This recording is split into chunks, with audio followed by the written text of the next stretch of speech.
already tell he will say no. Meanwhile, David is suddenly woken up by some noises coming from downstairs.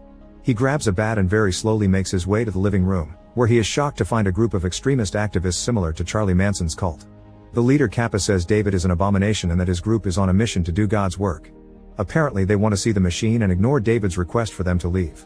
David tries to defend himself to no avail, and they aggressively surround him to push him down against the counter, where Kappa grabs a knife and cuts off his arm. Obviously David doesn't bleed, and Kappa stares at how freaky this is, telling David that he isn't natural.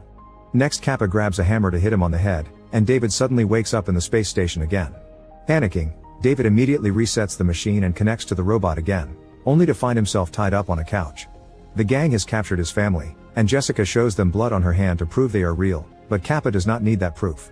He knows the wife and kids are real people, but he still thinks they're sinners for making a family with an abomination.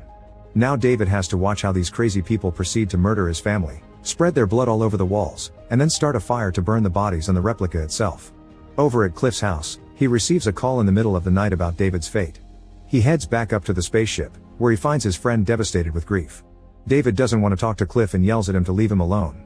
Cliff connects back to Earth and tells Lana what happened, but she's already seeing the news in the morning paper. He called ground control and he was told to let David be. He has also learned that the criminals gave themselves up to the police. Cliff was offered guards for the house, but he turned them down because they won't be found here. He worries about the fact David will be alone and bored in the station, and Lana wonders why they cannot make a new replica. Apparently it's impossible without having the real body to copy. But even if they could, David has nothing to come back to. When Cliff goes back to the station, he's really worried, but while David is talking less, he doesn't show any other weird signs. One morning, Cliff reads in the newspaper that David's family will have a televised funeral, and realizes David will have access to it. In the station, David watches the funeral alone, which makes his depression worse. Days